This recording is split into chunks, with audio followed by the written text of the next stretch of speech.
All right, looks like it's time for our first Q&A video, maybe our last Q&A video. I don't know if we'll ever really do Well, we'll these. see what the popularity is like, and we may do one again or may not. Yeah, we've been asked to do this for a while now, and we never really felt like we were worthy of a Q&A, but you've asked enough times that we decided to go ahead and do it. Like PT in high school, he figures if you just ask enough, you might get what you want. Yeah. So shall I lead it off here or what, buddy? Go ahead. All right, so I need to bring my reading glasses, but Amar Hussein asks, when is PT going to use the 2J he's had laying around forever? The SR in the Sylvia is looking pretty tired. Smiley face. Worry not, it's coming next year. We've got so many projects on the go that I figured I needed to take a break. I really want to get to doing the 2J in my E39 BMW station wagon, but we've just got, you know, the S2000 and my 240SX, the Porsche, Dave Salika. So it's just too much on the go right now for me to start yet another project. I want to make sure I devote enough time and effort to it to get it going properly. So it will happen, but I'm not sure when. Now that the SR is not a healthy motor anymore in the 240, I may put it in there, but I kind of don't like the idea of taking an engine away from another project to put it in another car. We have a better idea for that car. You'll have to wait for it. I think it's gonna break the internet. So maybe, who knows? it'll anger some people and make some other people really happy. So since that was a question for Peter, I'm gonna read one for myself now. This is not really for myself. Well, here. Will we ever see the supercharged FRS back again? Ah, okay, sure, I can take that one. Yeah, we get asked about the FRS a lot, and for good reason. I mean, it was a big part of what we did for the last couple of years. We don't own that car. That car is owned by Toyota Canada, yeah. And they have it right now.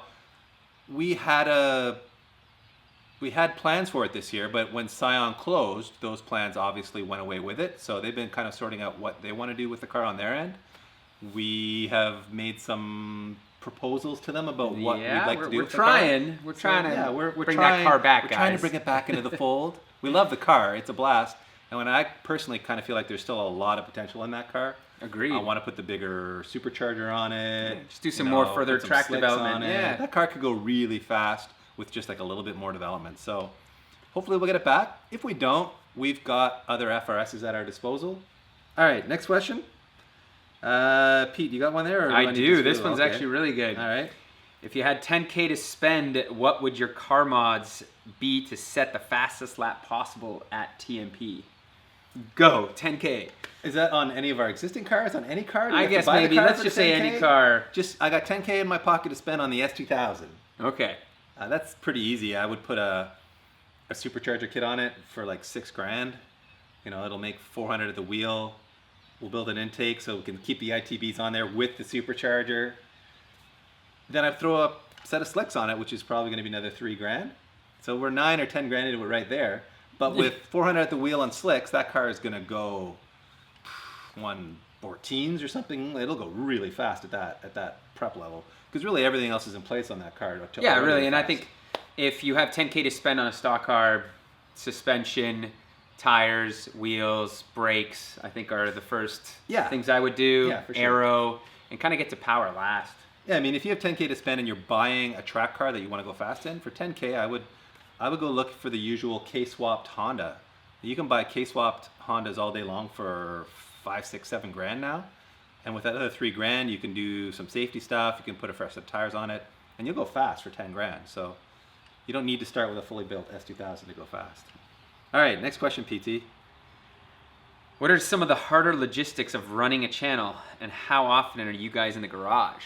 That's a good one. That is a good one, yeah. Well, running this channel is like running a business, which is what we do. This is our full-time job. Some of you may think this is a hobby for us, but it's not. We're one of the few people, I think, right now that are trying to give it a go on YouTube and make it a full career. So we've kind of set off at that, and that means business as per usual, which is accounting, taking care of marketing, the little that we do. Yeah. But the main focus is actually doing all the content for the YouTube channel. We have a website as well that Dave posts a lot of stories to here and there. I should or I want to. Well, yeah. And that is one of the harder logistics, right? Is just trying to balance and manage everything. We put out 2 videos a week, which means we're in the garage 3 to 4 days a week, and then the rest of the time is spent editing, answering emails, like ordering up parts. That's, I think, the other side that a lot of people don't see, and how much time and effort it takes to actually get the right parts, figure out what you need. Yeah. Yeah, I mean, we're lucky that we have relationships in the industry already that make it relatively easy for us to get the parts, but if we were doing this from scratch, we would have to be building those relationships, and it would be a much harder struggle, I think. Yeah, and not everything, some stuff comes through sponsorships, some stuff we purchase, most of the stuff is at a discount, so it helps in that sense, but it's still challenging. Some of the vehicles, for example, when we started off with the S2000, it's hours and hours of us sitting, reading on the internet, figuring out what are the best mods, what have people done before. Yeah. So we're kind of not doing it the hard way, right? Yeah, while you guys are surfing for porn, we're researching cars. We're doing homework all the time. I mean, we both basically work on this thing 24 hours a day. Yeah. If we're not working on our cars, we're doing stuff behind the scenes to make the business go. I'm also a dad times 2, so I do a lot of daddy stuff. Come on, it's so easy, right? Pete's got a girlfriend, so we have a little bit of a life, but this is the biggest chunk of it, and for sure. And it really is difficult to produce this type of content twice a week. Originally, we thought we would just be sporadic about it, but YouTube says the more content you produce, the more followers you get. So that's kind of where we're at with it. All right, next question is from Garage Topics. See, you seem to have the names here. I have the newer version of YouTube. I'm on the old version of YouTube, which just has their emoticons, whatever you want to call them. I got the names. Garage Topics wants to know, Peter, what is going on with your daily drivers? Why did you choose them? I'm always fascinated by car guys, gals' choices for daily drivers. Well, my daily driver right now is my Evo 8, so Project Super 8. And it's actually a really good daily driver. I was a little bit nervous, so I commute from Toronto to our shop out here in Hamilton, which is about an hour drive. And 50% of that time, it's stop and go on the highway and in the city. So it's I need a car that actually has a decent drivability standpoint, and the Evo affords that. And it's really surprised me because originally I thought, man, the clutch is gonna be too stiff. The car is going to be laggy. It's going to be the suspension is going to be really jagged and harsh, and it is a little bit harsh. Well, that's I'm getting to that. So you're going to see in an upcoming episode of Project Super 8 where the suspension, I replace it to something that's a little bit more civilized. Street friendly. But yeah, anyways, that car has been great. It gets good gas mileage. I love it. And the other gas mileage from an Evo? It does, believe it or not. Well, because I don't sit around flooring it every time. I think Pete's definition of good gas mileage is a little different than your Prius. 25 miles per gallon. Oh, wow, I think it's pretty good, right? You guys tell me. It's better than my daily driver. Yeah. Which is supposed to be the Tundra. That will be my daily driver once I offload the MDX. I still haven't sold that heap. I'm getting a million lowball offers from random strange dudes out of Toronto who own like used car lots, and they want to give me $5,000 less than it's worth, and I'd rather burn it to the ground than sell it to somebody for $5,000 less than it's worth. And I literally tell them that half the time. It's true. I ignore 99% of these emails, but every once in a while a guy pushes my buttons and I'm just like, burn it. Welcome to the world of selling cars and parts online. Yeah. So the Tundra really is my daily driver.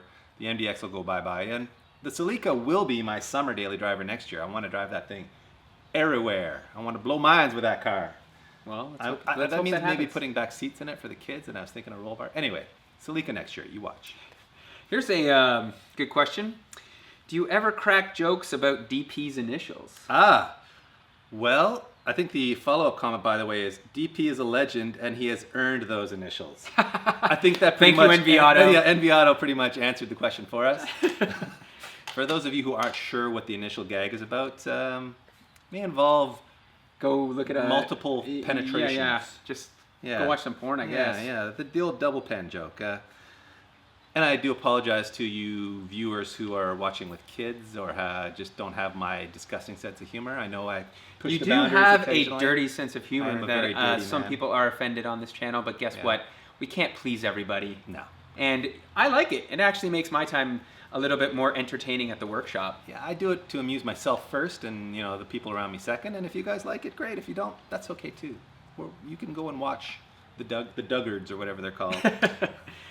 All right, here's a good one. How do you guys fund all your projects? Yes, I got a the tree funding actually question. outside. That's right, the And money it grows tree. money, so I just go pick it off there. And It's called the loony tree in Canada since Yeah. yeah, how do we fund things? Well, we have advertisers, we have sponsors, we have partners. We shouldn't call them sponsors really. But we have partners on the website, and that certainly helps fund it. yeah, but the majority of it is from our personal money. Yeah. I've been, Yeah. saving a little bit Yeah. of cash, and as with any new business venture, you got to put in to get back. And right now, we're putting more in that we're getting back. But Yes. eventually, the tide turns, right? We're hoping the tide will turn before we go completely bankrupt. But yeah, right now we are both putting our money into it and working on it full time to try to make it a fully viable business. Yeah, and for those of you that think the Porsche project that I went out and spent $100,000 on a 930 turbo, that is incorrect. I purchased this car a while ago when it was down in the, we'll say, 20s. And that's how most of my cars come about is, I try to find deals. The Evo is also a great steal. I bought it in California for I think like $8,000. Yeah, that's crazy. So, most of the cars that I buy, aside from the Porsche, I haven't spent more than $10,000 on. The 240 was $3,000. My E39 BMW was like $2,500. The My S2000 was $40,000. yeah. So We co-own a couple of cars too, which Yeah. helps keep the cost down. and that's exactly it. You got to try to find the I like to say higher mileage, beat up cars that we Yeah. can kind of put our personal touch on rather than buying the pristine ones and then spending a lot of money. And of course, there are headaches that come with that. Yeah. But that's being what the car channel's guys, for. we know where to find deals. People sometimes come to us with deals. Like the Celica kind of came to me through a friend. He literally offered that car to Yeah, me yeah. for free At because he Arizona. wanted us to build it. I gave him some money for it because I didn't feel right about taking it for free, but we can find some deals. That said, don't ask us to find you a cheap car because it ain't happening. Love your channel, guys. My grandparents were Canadian. Please adopt me from the U.S. Cheers. That was from Corruption Ned. Well, Corruption Ned, I don't really want you bringing your corruption to Canada, but given the election that's going on down there, I can't really blame you for wanting to flee. It's a bit of a mess. We apologize, America. We would adopt all of you if we could to save you from the Trump-Clinton disaster that's happening down there. Yeah. But anyway, thank you for the love. And yes, we are Canadian. What is the best time you've done with the FRS after all the mods at your home track in Toronto? Yeah, I get that question a lot too. In testing, I did a 119.1, which was on the Toyo R1Rs when they were brand new and fresh. And one thing about those the R1Rs is when they're brand new, they have like fairy dust sprinkled on them, and they're really fast Quick. in the first session. And then they start to drop off more and more, which isn't unusual for a street tire. But something about that R1R compound is like super fast for the first session, and then they really drop off. The RS3s are a bit like that too, actually. So I did that 119.1 in testing the very first time out, and then the car just got slower. So by the time we did the Ontario 1500, we were in day 4 or 5. Our tires were pretty worn out, and I think I only did a 121.1. So 2 seconds slower just from tire wear, which shows you how big a drop-off can happen with a street tire versus brand new. So yeah, our best time on the R1R was a 119.1, and I wish we got a chance to like throw some Yeah, I slicks was on just gonna there, say. or like a Hankook TD, something really Yeah. fast on there. Or the new Bridgestones. Yeah, the RE71Rs on there would be quick. That car would be quick. It would be like a 117 car, I think, on the RE71Rs. So yeah, hopefully we'll get to test some of those theories if we get that car back. Next question, and when are you getting back to the Badass 2000? I need some inspiration for mine. I think that's a good question since We've it's been a while. had a lot of people ask us about that project, and it's somewhat, I don't want to say on hold right now, but we're waiting for our buddy Kevin. He's got a really tough schedule. He's the one that builds all the carbon fiber. He's the K-Swift owner. He's going to make us a nice carbon air box. We have a 3-inch exhaust to go on that car, at which point we're going to fix the ECU tune. Yeah, we already know what that is. It's just a minor glitch in the AEM Infinity software that we didn't really figure out. So the guys over at AEM quickly sent us an update, and we're like, dudes, you should have talked to us sooner. We had a fix for this. And Yeah. we're like, oh, goddamn. What do you guys use the shop for besides making films and storage? Why don't you guys make life easier and buy a lift? Well, if you look behind us, the roof here isn't exactly very lift friendly. But we are working on getting a new space. I'm kind of tired of breaking my back on the ground here. So the plan is to find something that will allow us to have a lift, which will have just a proper automotive shop space. And with that will come better lighting. These videos will get nicer. Yeah. I mean, I'm a little nostalgic about this space because it is where it all started for us in a sense. At least for Speed Academy. Yeah. But having no headroom in here makes it impossible to have a lift. So And no heat in the wintertime. no heat, no 220 volts. So we rent this place, so we don't own it, which means we're not going to go installing big heaters and all that jazz. Yeah, we can't really invest in the space. So. And I know people have said, oh, why don't you run a propane heater? The problem is it makes a lot of noise, which is bad for filming, and it creates a ton of moisture, so everything in here will rust. Yeah, it's not ideal. So we've looked into heating options, but it's just not conducive to what we need. Yeah. So we're going to try to get into a proper shop space soon. In fact, if you want to help us do that, you can go to our Patreon page where we are accepting donations to help us go and rent a proper shop with maybe even an office so we can do some work without like my kids jumping on me and that kind of stuff. And we don't, for those of you that have asked me in the past, we don't actually work on other people's cars. We're not an automotive shop. The guys over at Envy Auto are great. Serious Garage Works, go see them. They will gladly take your business and do a good or better job than we will. Oh, a much better job to say the least. Yeah, no, we're not professional mechanics. We're just two dudes who like to work on cars. Well, three dudes really. You've probably seen Ken wandering around back here. Yeah, let's wrap this up here. Maybe give a couple quick updates on the project cars. Where's the Celica at? We have a bunch of parts stockpiled in the garage now that need to go on the car. So that, like a lot of things, has kind of been put on the back burner while we've been working on other projects. But I'm hoping to kind of ramp up my production level on the Celica in the fall and winter. It's kind of a good winter project for me because definitely the summer's so busy for us with track testing and all that. I'll make a lot of progress on it over the winter, but plan is to maybe have it run and drive in the spring as a rat rod and then pretty it up over the summer. So, that would be wicked. Yeah, that's the plan there. The Tundra really is our hauler, so we haven't done too many mods, and we apologize for that, but we've got more important fast cars to take care of, and it's been reliable. I do have some mods coming for it. I got some fender flares and a lift kit for the front from Toyota Sparks, who are down in North Carolina, I believe. So that will be coming at you soon. We did some other stuff on the Tundra that has been sitting in our to edit video folder. So there is an episode or two coming on the Tundra shortly, but really it's a work truck and my daily driver, and we'll just chip away at it when time permits. So no one's asking for videos on that, frankly, but if you were wondering, now you know that there'll be more coming, but it'll be sporadic. What else, PT? What else? The S14, well, it's confirmed it is rod knock. I mean, it's as confirmed as it can be. The issue is I bought a used motor, a cheap one at that, and sometimes you roll the dice. I was assured it was good, but, you know, I was told it was a hard race motor, which when you hear usually race motor, just run away, Pete. Yeah, well, I guess I trust people too much that they wouldn't sell a motor with the beginnings of rod knock, but whatever, it is what it is. And now, yeah, a 240 kid told him he was buying a race motor, and he bought it anyway. It's not a good life choice, Pete. That's kind of how it goes. So anyway, we're going to fix that problem. The Miata. You guys keep asking about the Miata that's in here. That's not our Miata. That belongs to a friend of ours. Ken is doing some work on it for him. It's going to go away soon. You won't see it again. Maybe when it's done, we'll shoot a video on it, because it will be a cool car when it's done, but that's not ours. But we love Miatas. We'd love to build a Miata. We get asked that a lot. I wouldn't mind. Someday we will build a Miata. It's just right now we've got a lot going on. So not going to happen this year, probably not going to happen next year, but it'll happen sometime. We do have a pretty cool project coming up we do. very soon. Yes.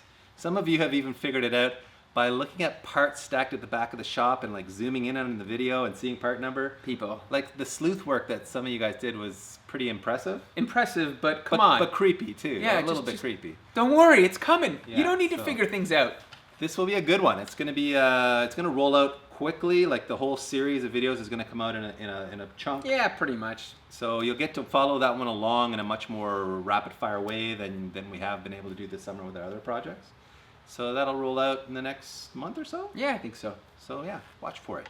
It's going to be on YouTube. You guys might have heard of that.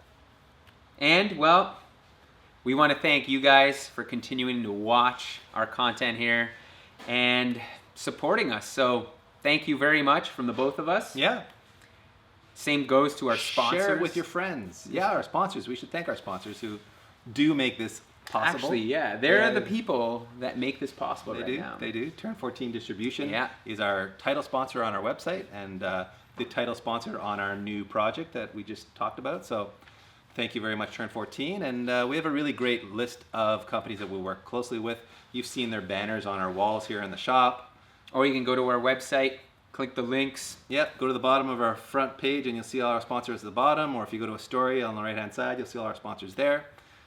And yes, we do feature our sponsors' products in a lot of our videos, but we not exclusively. We're not, we try to sample everything in the industry, really, so that we can tell you guys. And we partner with people we feel make great, good quality products. For sure.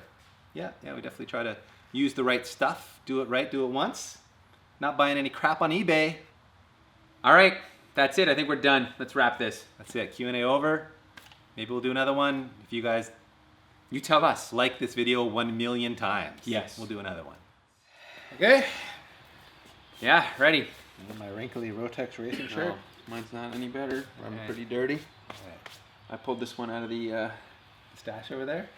the shop stash Yeah. t-shirts.